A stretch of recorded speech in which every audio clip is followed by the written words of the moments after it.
Hey everybody, welcome to Fantastic Comics Presents Internet Woes. The last few episodes and other things that I have done of a streaming nature have been visually horrible and kind of spotty, audio-wise. So I am testing my computer speed as I am streaming to y'all.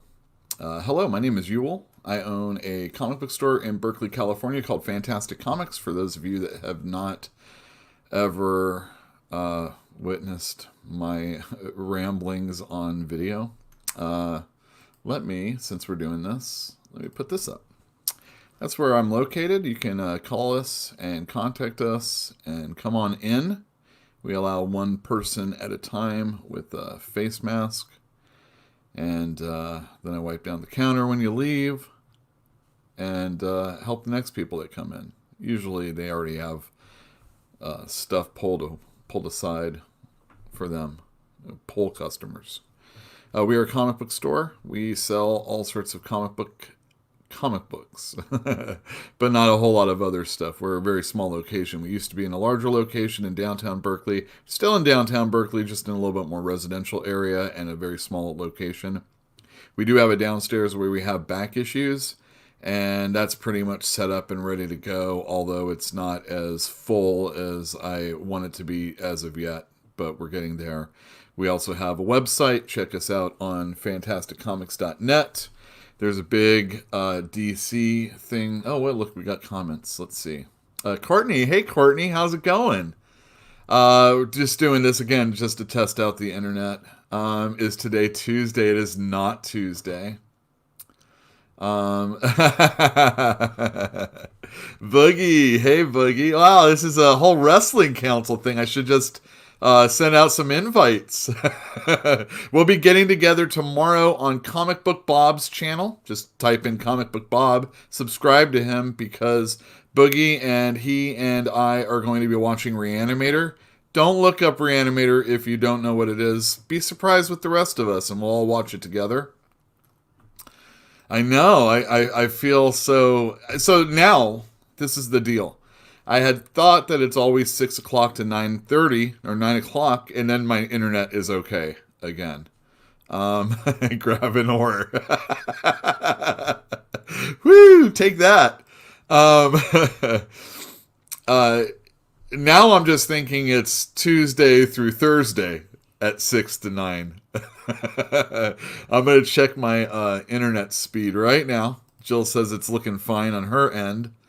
It is looking... Oh, no, it's looking okay. We'll see. Hold on just a sec. I should have shared screen with you. Make this a little bit more exciting.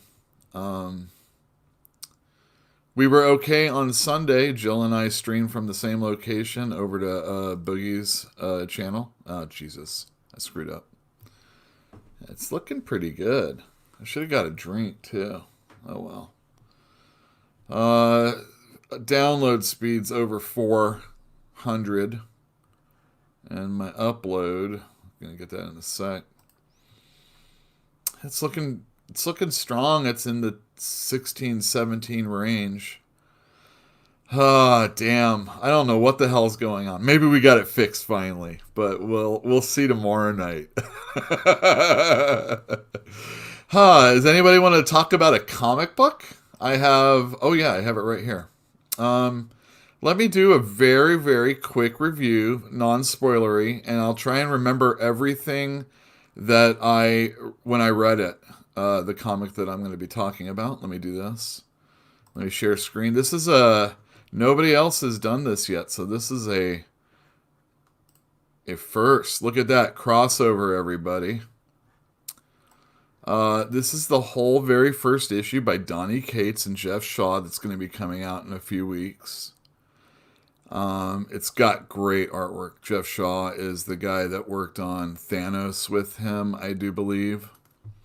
And it tells a story about this superhero conflict, you know, a crossover event that actually leapt from the pages of the comic books into a Colorado city. And the opening is just this nice little inner monologue about superheroes and everything and what the person thinks about them. And it's, like I said, really great artwork. And now we don't trust superheroes. And if you even cosplay as a superhero, you're kind of a jerk. Which leads us to our main character. Let's get to her. Here she is. She's dressed up as a superhero because she works at a superhero or a comic book store. And everybody hates comic books. And it's kind of funny because, you know, it's kind of talking about, you know, the things that go on as far as the people that read comic books and the people that perceive comic books and the people that sell comic books. We've got this really cranky owner that has a shirt that says Wortham was right. And for those of you that don't know who Wortham is, he's the guy that wrote Seduction of the Innocent, which was basically saying how horrible comics are for the youth of the day. And probably one of the reasons why Batman needed to have Batwoman introduced so he didn't look so pedo. Anyway, it's pretty good. I like the first issue. I won't tell too much. I don't want Donny Cates getting upset with me. I recommend you go out and buy that issue when it's available. I thought it was pretty good. We don't trust superheroes. Feet froze. I should have Boogie come on so he can dish on Aubrey Sitterson. Excellent. Yeah, I actually liked Crossover. I'm pretty excited about it. The one thing about it is that here we have a superhero. I don't need this.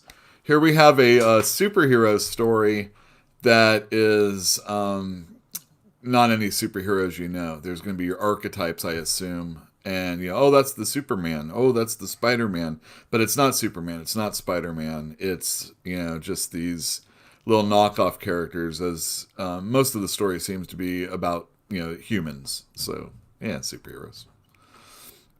I love Wonder Woman, too. She's quite the superhero.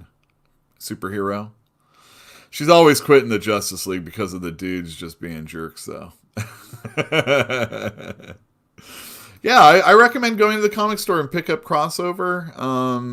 Donny Cates does really good stuff. If you ever watched Boogie on the Comic Cast podcast that he used to do with a bunch of guys, they were all, for the most part, pretty into Donny Cates, if I remember correctly. And yeah, he's really good at revitalizing and invigorating characters, and at the same time, kind of creating new things. But what he's creating is like he's taking like elements of other characters and he mixes them up and he makes them, you know, a new, like Cosmic Ghost Rider is Frank Castle and Ghost Rider, and you know he's a Herald of Galactus, so he's like all these things that we already know. Is he new? Is Carnage new? If there's a Venom, if there was an alien costume and there was no Venom, you know, who created what? You know, what yeah, is it really creative? He is a solid writer. Ignore his Twitter. In fact, ignore all Twitter unless it's to find out when the Wrestling Council is going to be broadcasting in the future. It's always Thursdays at 6 Pacific or 9 Eastern, but we also do things like live pay-per-view watch shows, and who knows, maybe we'll do some other stuff. It sounds like we don't have to do any of those reports going forward, so anyhow, thank you everybody for tuning in. This is just a little quickie to see if anything See if the internet's good. I appreciate it. If you have a question before I leave, uh, if you want to know what it's like to own a comic store, or what comics I'm really looking forward to, or what something sold, or what I like, I can answer that. I don't like anything. Comic books. Yeah, thank you very much for tuning in. It's good to see everybody. This is a great test for when I have to do, in 2 short weeks on a Saturday, I'll be doing the, what is the name of the AEW pay-per-view? All Out? I can't remember. All In? Double or Nothing? Thank you very much. We'll see you next time. Oh, what is my favorite comic book ever? Oh, ever? Damn. Ever? Well, I mean, I've read so much Spider-Man in my life. If I was just going to have one title, it would probably be that. But definitely the, like, anywhere from like 117 to 137 for X-Men, Claremont Byrne, excellent stuff. Some of my all-time favorite. I can always go back and read any of those issues, if not all of them. Yeah. Full Gear. That's what it is. Fake crowds make me sad. Fake crowds are sad. I really enjoy NXT's crowds, though. They have, obviously, the performance people that are making noise live, but they also have taken advantage of that whole Thunderdome concept. And I really like the way it's not called the Performance Center, it's a WCW or whatever, it's CWC. And they've got that chain over the plexiglass, and I just think it really looks sharp. And like a different environment than all the other wrestling promotions that we're watching right now. Yeah, I think that's pretty good. Fatal J. Yeah, I'll do it like you. Hey everybody, how's it going? This is Yule here. I'm owner of Fantastic Comics in Berkeley, California. We're open from Tuesday to Saturday from 12 to 5, selling all sorts of funny books. Thank you very much for tuning in. I know the crowd is building. It's so sad. Oh, damn, Fatal J, that guy is the man. Let me tell you, you should check out his channel. I say station. I better keep talking. I don't have anything to really talk about. I just wanted to get this internet thing going. Buy comic books. What are your comic books that you like out there? Are you reading anything? I know Courtney said she likes Wonder Woman. Are you reading the new stuff by Mario Tamaki? I get the Middleton covers because those look like he's drawing Wonder Woman in granite. It's just, those are so sweet. Yeah, I said station, exactly. Tell me the top 5 comics of the week. I can't. Spider-Man was good. Amazing Spider-Man was good. I'm really looking forward to Colonel Weird, the Black Hammer miniseries that's going on. I'm a big Jeff Lemire fan. Let me see what else. Turtles. Everybody's really into that. I didn't order a lot of those, but what are you gonna do? It's Turtles. Last Ronin is what it's called. X-Men, the new one, Stasis. That one's doing well for us. And I think Department of Truth came out. That one does well. Or second issue, it's doing well. So, there you go. Colonel Weird was good. ASM is great since you got this BS 0.5 issues. I am so sorry about those. So what's going on? And I talked about it on Tuesday. We had a 49th issue of Amazing Spider-Man. And because of legacy numbering, they were celebrating the fact that it was 850. And that was a $10 book. And then the very next week, Spider-Man number 50 came out, or legacy numbering 851. And that was like a $6 book. And Spider-Man's only supposed to come out, and I mean, this is a lot. I've been bitching about this for quite a while. Only every 2 weeks. So now, it's 2 weeks in a row, and now we have Spider-Man 50.LR, which is a secondary story. Well, it's not a secondary storyline. It's more of what we've been reading in the regular title, Last Rites. And now this is point LR. And then the week after 50 point LR, number 51 comes out. And the week after that, we're going to have 51 point LR. And it's going to be a jam-packed Spider-Man. All the while we have Ten of Swords. If you're a Marvel zombie and you buy everything Marvel, and I have customers that do, you're getting that. You're getting Ten of Swords, which is a 22-part series. Then, at the end of all this Spider-Man Ten of Swords stuff, we're going to have the King in Black, which is a Venom, Knoll crossover storyline. And in that, we're going to get all sorts of mini-series that are created that are going to come out of it. And then there's also going to be... Black Cat is going to restart. They had Black Cat going on. It was written by Jed McKay, I think, and drawn by somebody. I can't remember who. And then they stopped it, and now they're starting it up with a brand new number one, kicking it off with this King in Black storyline, and it's the same creative team. Usually when you relaunch something, it's something status quo is changed. Oh, I remember. She's getting a new costume.